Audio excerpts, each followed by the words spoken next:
A minha alma estava longe do caminho do céu. Eu era pobre, desprezível, pecador, mas Jesus transformou minhas trevas em luz, quando Ele estendeu sua mão para mim. Quando Jesus estendeu sua mão, quando Ele estendeu sua mão para mim, eu era pobre, perdido, sem Deus, sem Jesus. Quando Ele estendeu sua mão para mim, agora me regozijo desde que eu aceitei, e na tempestade eu posso sossegar, pois com Ele estou liberto do perigo e do mal. Quando Ele estendeu sua mão para mim, quando Jesus estendeu sua mão, quando Ele estendeu sua mão para mim, eu era pobre, perdido, sem Deus, sem Jesus. Quando Ele estendeu a sua mão para mim. Oh, aleluia! Te louvamos nesta noite, Senhor, porque a Tua mão nos alcançou, a Tua graça nos tocou, e o Teu poder nos libertou de todas as algemas da escravidão, do pecado e do mal. E agora Te servimos, Te louvamos, Te adoramos e dizemos todos os dias que somos felizes em estar na presença de Deus. Obrigado, Senhor. Dá-nos agora, Senhor, a liberdade para trazer a mensagem em nome de Jesus. Amém. Podeis sentar, irmãos.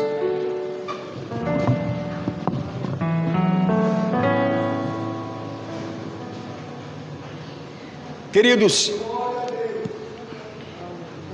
às vezes nós, como homens, seres humanos, temos uma certa tendência para menosprezar as coisas pequenas.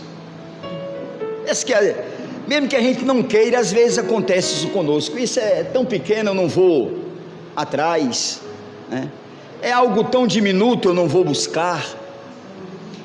E isso, olhando pelo prisma material, social, econômico, é aceitável.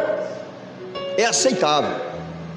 Mas a gente não pode, por hipótese alguma, no reino espiritual, julgar as coisas pequenas, desprezíveis, inúteis, ou que essa coisa pequena não tem nada a dar para nós.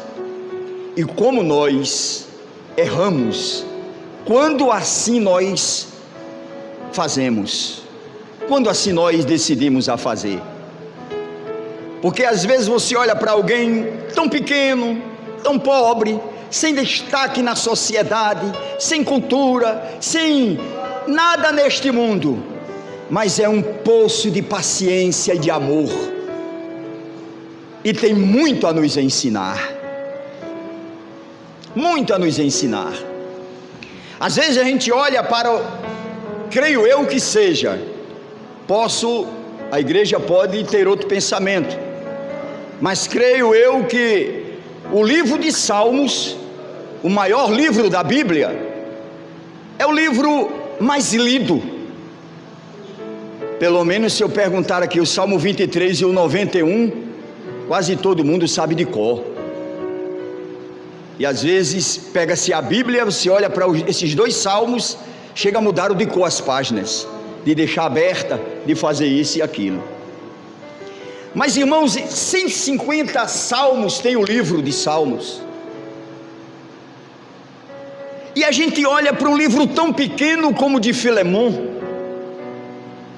com apenas 25 versículos, 335 palavras. Podemos afirmar que, diante das escrituras paulinas, é a menor. E aí a gente olha, esse livro é tão pequenininho, eu leio, vou usar essa metáfora, numa tapa. Eu leio rapidamente.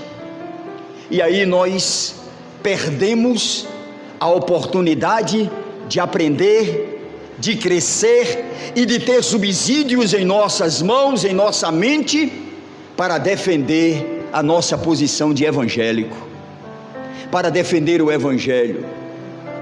Porque ao ler este livro salta aos nossos olhos um verdadeiro evangelho, uma verdadeira mensagem salvífica, uma teologia nata, uma teologia pura, cristocêntrica, que traz para nós tantos ensinamentos. Sim, o livro é pequeno, mas uma mensagem que transcende, uma mensagem grande, imprescindível para a vida da igreja e extremamente importante para todos nós. Este livro, irmão, ele foi escrito, como eu li lá no final, pelo próprio punho do apóstolo Paulo, né? Em ocasião do seu aprisionamento em Roma. Era uma prisão domiciliar. Ele estava numa casa onde passou 2 anos preso, sem poder sair para lugar nenhum. Foi desta prisão domiciliar que ele escreveu Efésios, Colossenses, Filipenses e Filemon, né? Um grande escritor, né? Neotestamentário, o maior escritor do Novo Testamento. Podemos afirmar isso contundentemente e categoricamente. Então, exatamente neste período que ele está preso, nessa prisão domiciliar, que chega também àquela prisão um escravo fugitivo, chamado Onésimo, que havia fraudado seu senhor e então conseguiu fugir para Roma. E no centro de Roma ele é preso e ele é levado para a prisão onde estava o apóstolo Paulo. Irmãos, às vezes nós colocamos obstáculos ou criamos obstáculos para não evangelizar, para não pregar para alguém, para não falar do amor de Deus. Eu não sei falar, eu não tenho chamado para isso. São obstáculos. Paulo estava preso, poderia colocar eu já estou preso e transformar a sua prisão em um obstáculo onde ele dissesse: não vou falar mais de nada. Mas ali Paulo então ele prega com afinco, ele prega a mensagem salvífica, e esse escravo ele se converteu através da mensagem pregada pelo apóstolo Paulo. E aí ele é liberto espiritualmente pelo poder da palavra pregada pelo apóstolo Paulo, que com certeza foi um evangelho genuíno, que Paulo só pregava um evangelho genuíno, o qual ele disse, é o poder de Deus para a salvação de todo aquele que nele crê.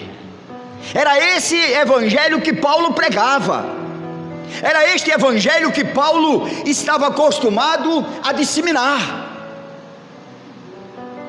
era esse evangelho. Então ele crê e ele é liberto espiritualmente.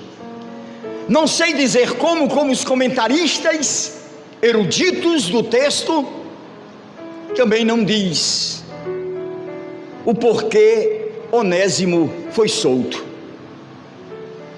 Não sei informar. Sei que ele foi liberto espiritualmente, mas logo após ele foi também liberto da cadeia. E então nessa soltura, nessa libertação, Paulo então escreve uma carta, e a esse escravo, que outrora era prisioneiro espiritualmente, que tinha esse débito para com o seu senhor Filemon, Paulo então escreve e diz: olha, volta lá a Filemon, entrega esta carta lá a ele. E aí o conteúdo da carta de Paulo a Filemon é exatamente isso.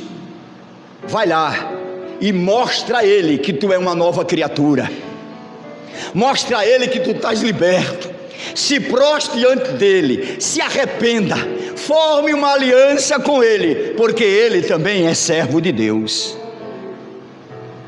E ele vai então a Filemon.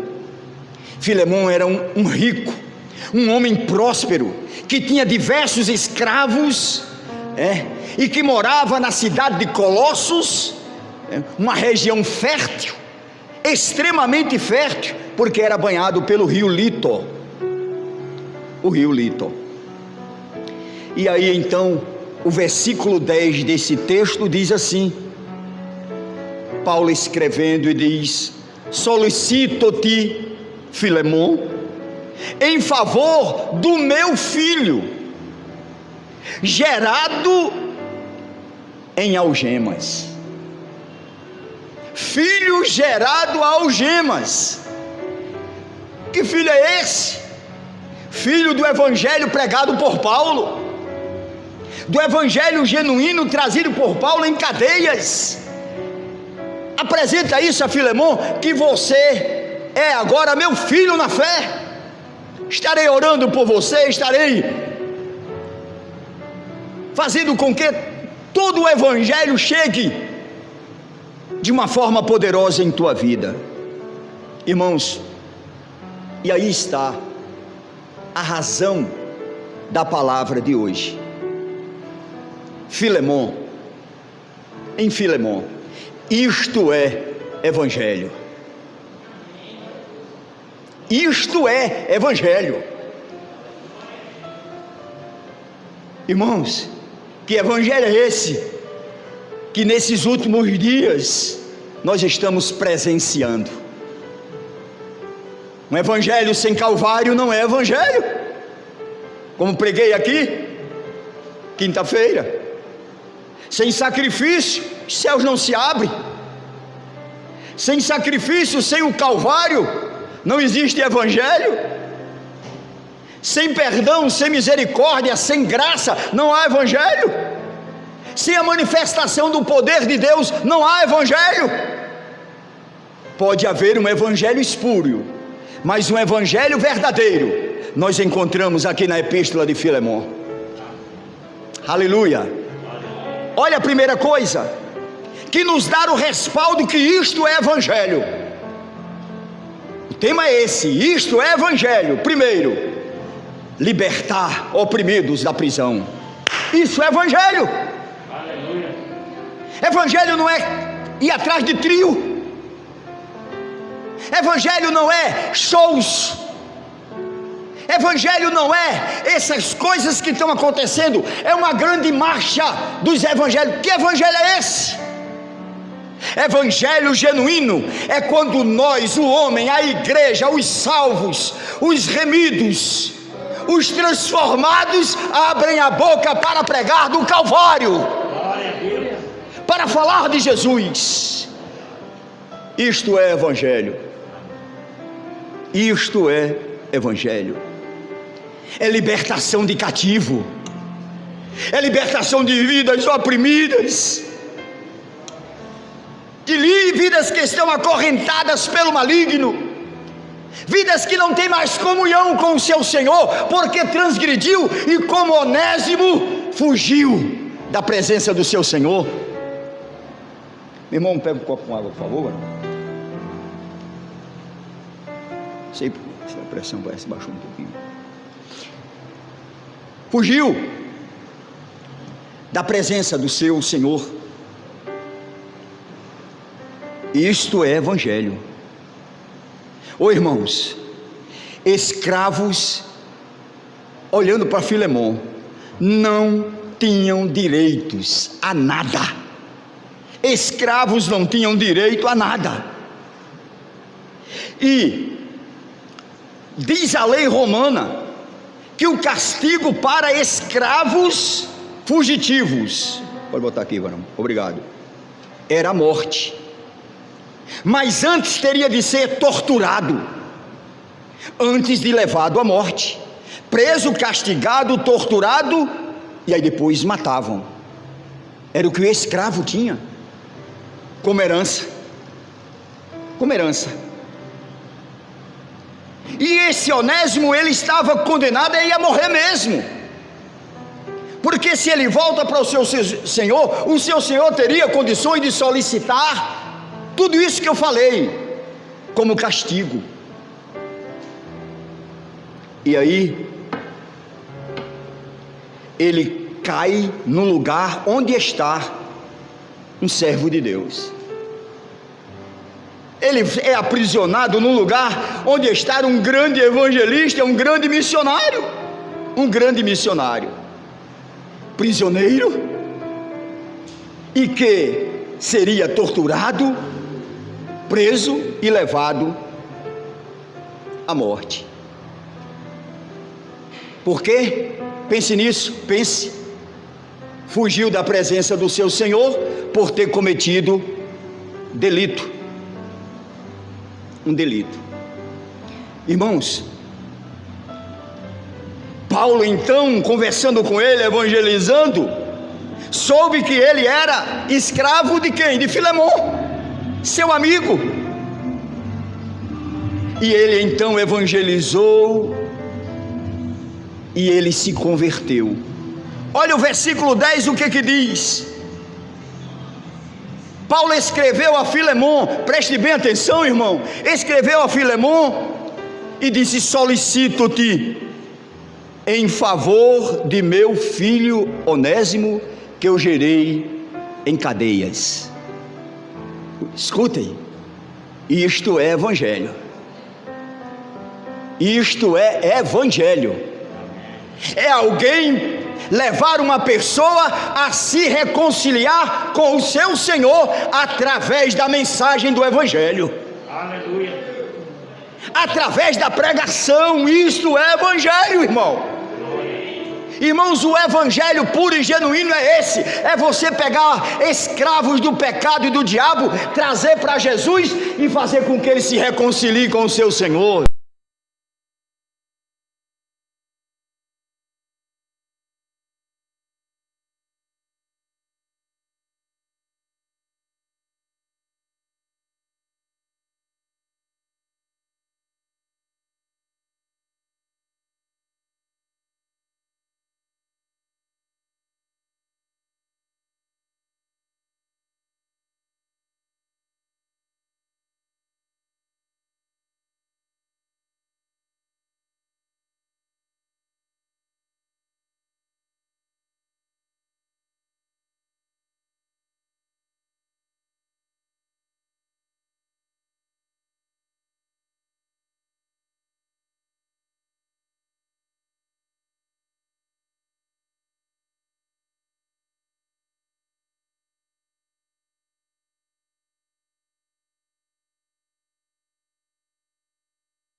fez, põe na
a fim de que recebais, olha irmão, ixi, que coisa gloriosa, para sempre.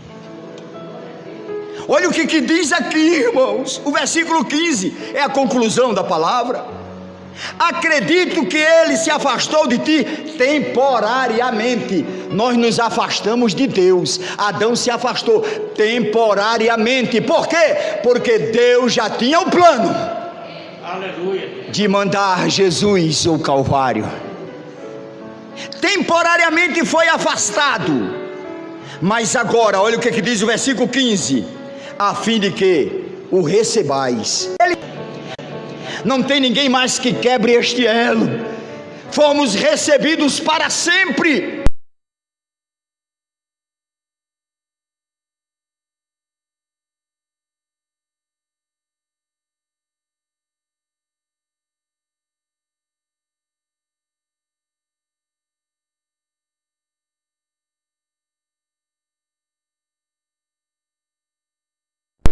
Escreveu para vocês.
Com seu próprio punho. Entendeu, irmão? Diga amém. Tá ligado? Escreveu com seu próprio, vamos dizer, escreveu com seu próprio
no ar.